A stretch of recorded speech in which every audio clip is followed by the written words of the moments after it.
न त पाउँदो मान मर्यादा न त इज्जत पाउँदो जोइ भन्दा झोलको बढी यही रक्सीकै आउँदो।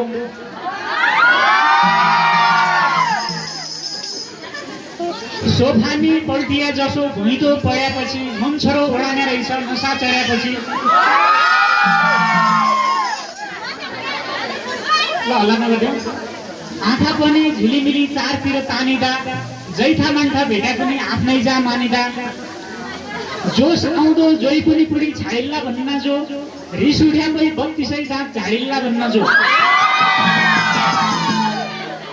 नाउ फेरे रक्सीलाई दारू गाँजा खान चिलिम खायापै देखिँदा रहेछन् नौला नौला फिलिम। आउँदा छन् कति हो कति कल्पनाका बारी मन पनि आकाशी जान्छ टेक्ने धरती छाडी। आफू राजा जोइ रानी भई दरबार छिर्याको गरिब दुखी सबैको ऋण आफैले तिर्याको। मु भन्दो बुखाउला बुढी हुनु पाएपछि जोइ खाटनी मु मैलाउनु रक्सी छाडेपछि।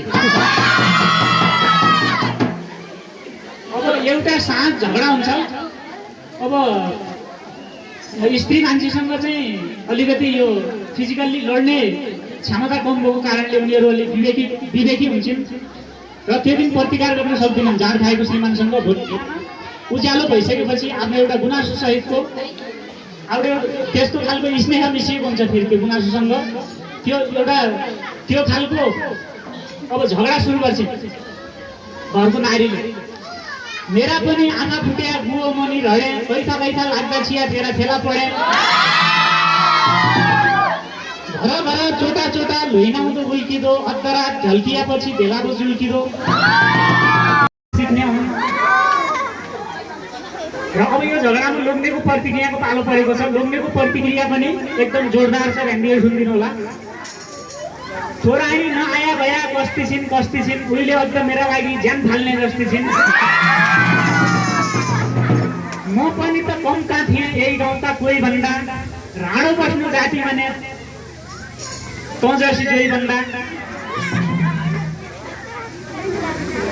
हरिपिरी अहिले हुनु परारका झालगद्दी कदु काङ्डो चोर्या पनि ठाडा गई गालगद्दी। तर जसले जे भने पनि अब यो गरुड पुराण लगायतका धार्मिक ग्रन्थहरूमा लेखिए अनुसार संस्कृत भाषामा एउटा आइरन छ, यहाँले सुन्न सक्नुहुन्छ। यत्र नारेस्तु पज्यन्ते रमन्ते तत्र देवता भन्ने, जसको सार के हो भन्दाखेरि जुन घरमा नारीको सम्मान गरिन्छ त्यो घरमा देवताको वास रहन्छ र सकारात्मक दृष्टि रहन्छ देवताको। त्यही भएर नारीको सम्मान गर्न सिकौँ र नारीप्रति समर्पित दुईटा गीत छ, यो पनि सुनिदिनुहोस्। जन्मेको घर छोडी आउने महिला त महिला हुन्, यिनीले भोगेका दुःख ध भन्दा गैला हुन्। रुडाले पोल्याको बडो धान हुँदैन कहिले, जैठा गरेर स्त्रीको मान हुँदैन कहिले। पुरुष महिला दुई पक्षकी जननी हुन् नारी, नौलो मान्छे जन्माउँदैछन् आफ्नो मायामारी। अब यो मेरो केही साथीहरूसँग गुनासो छ। मैले यो रक्सी खाएर लामो समय बिताएको तितो अनुभवलाई चाहिँ मैले अब यसैमा सुनाउँछु। र मेरो साथीहरूसँग गुनासो के छ भन्दाखेरि साथीभाइ घरभरि हुन्थे रक्सी खाने बेला, सती समेत जमला भने मर्न जाने बेला।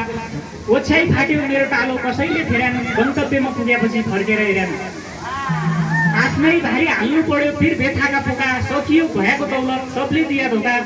कसैको पिर मर्का हेरी दुनियाँ हुँदैनन्, आमै मर्या लास उठाउने कोही पनि हुँदैन। यो सब फेरि सुनिदिनुहोस्। कसैका पिर मर्का हेरी दुनियाँ हुँदैनन्, आमै मर्या लास उठाउने कोही पनि हुँदैन।